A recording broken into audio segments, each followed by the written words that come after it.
সকলকে জানাই জয় যিশু। আজকের এই ভিডিওতে আমরা প্রভু যীশু খ্রিস্টের বলা 10টি মহামূল্যবান বাণী শুনব। তো চলুন আজকের এই ভিডিওটি শুরু করা যাক।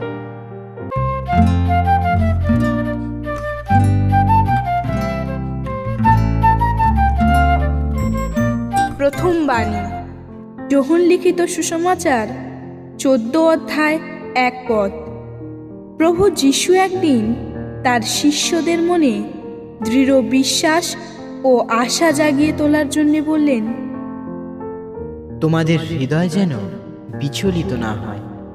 ঈশ্বরে বিশ্বাস রাখো আর আমাতেও বিশ্বাস রাখো।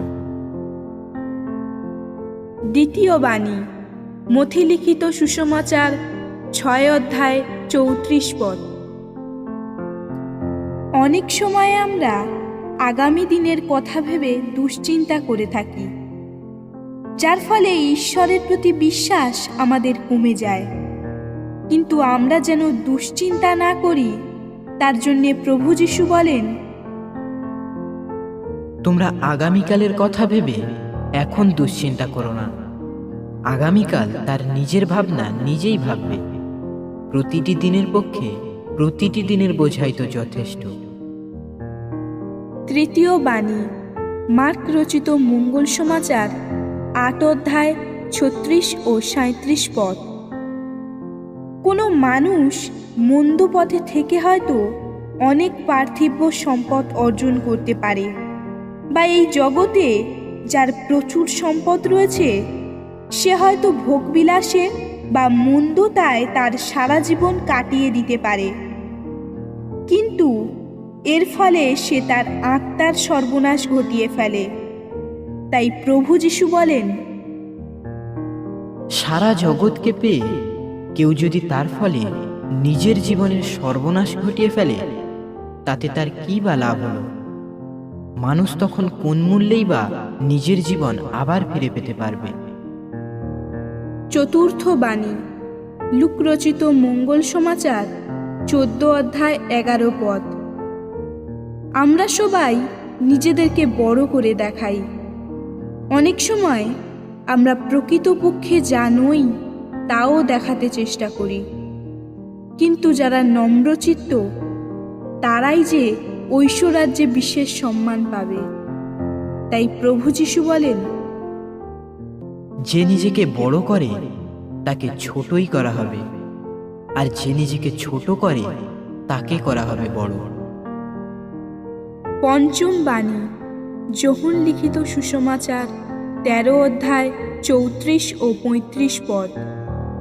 প্রভু যীশু আমাদের দিয়ে গেছেন একটি নূতন আদেশ, যে আদেশে প্রভু যীশু বলেন, আমি এখন তোমাদের একটি নূতন আদেশ দিচ্ছি, তোমরা পরস্পরকে ভালোবাসবে। আমি নিজে যেমন তোমাদের ভালোবেসেছি, তোমরাও তেমনি পরস্পরকে ভালোবাসবে। তোমাদের পরস্পরের মধ্যে যদি ভালোবাসা থাকে, তাহলে সকলে তাতেই বুঝতে পারবে তোমরা আমার শিষ্য। ষষ্ঠ বাণী, লূক রচিত মঙ্গল সমাচার 11 অধ্যায় 9 ও 10 পদ।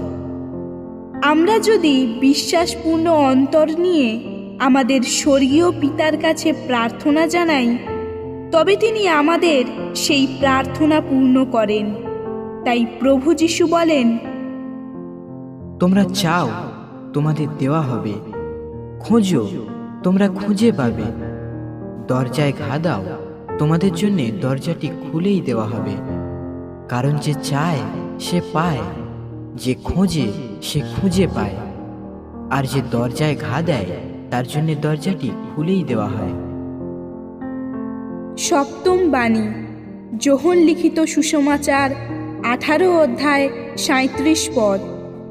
প্রভু যীশু এই পৃথিবীতে এসেছিলেন তার পিতার বাণী প্রচার করতে, যে পিতা পরম পবিত্র ও সত্যময়, এবং তার বাণীও সত্যময়। তাই প্রভু যীশু বলেন, সত্যের সপক্ষে যেন সাক্ষী দিতে পারি, এর জন্যেই আমি জন্মেছি, এর জন্যেই এই জগতে এসেছি। সত্যের মানুষ যারা, তারা প্রত্যেককেই আমার কথা শুনে। অষ্টম বাণী, লূক রচিত মঙ্গল সমাচার 6 অধ্যায় 37 পদ। যদি কেউ আমাদের প্রতি অন্যায় করে থাকে, তবুও আমরা যদি তাকে ক্ষমা করে দিই, তবে আমাদের পরম পিতাও আমাদের অপরাধ ক্ষমা করেন। তাই প্রভু যিশু বলেন, পরের বিচার করতে যেও না, তাহলে তোমাদেরও বিচার করা হবে না। পরকে দোষী করো না, তাহলে তোমাদেরও দোষী করা হবে না। পরকে ক্ষমাই করো, তাহলে তোমাদেরও ক্ষমা করা হবে। নবম বাণী, যোহন লিখিত সুসমাচার 15 অধ্যায় 9 পদ। প্রভু যিশু আমাদের ভালোবেসে তার চূড়ান্ত প্রমাণ দিয়েছেন কালভেরিতে ক্রুশের উপর। আমরা যেন তারই ভালোবাসার আশ্রয়ে সর্বদা থাকি। তাই প্রভু যিশু বলেন, পিতা যেমন আমাকে ভালোবেসেছেন, আমিও তেমনি তোমাদের ভালোবেসেছি। তোমরা আমার ভালোবাসার আশ্রয় থেকো। দশম বাণী, মথি রচিত মঙ্গল সমাচার 28 অধ্যায় 20 পদ। প্রভু যিশু স্বর্গে উন্নীত হওয়ার আগে তার শিষ্যদের একটি দায়িত্ব ও একটি প্রতিশ্রুতি দিয়েছিলেন। তিনি বলেছিলেন, তোমাদের যা কিছু আদেশ দিয়েছি তা সকল জাতির মানুষদের পালন করতে শেখাও। আর জেনে রাখো, জগতের সেই অন্তিমকাল পর্যন্ত আমি সর্বদাই তোমাদের সঙ্গে আছি। ভিডিওটি ভালো লাগলে লাইক করুন এবং চ্যানেলটি সাবস্ক্রাইব করে রাখুন এরকম আরও ভিডিও পাওয়ার জন্যে। ভালো থাকুন, সুস্থ থাকুন। জয় যিশু।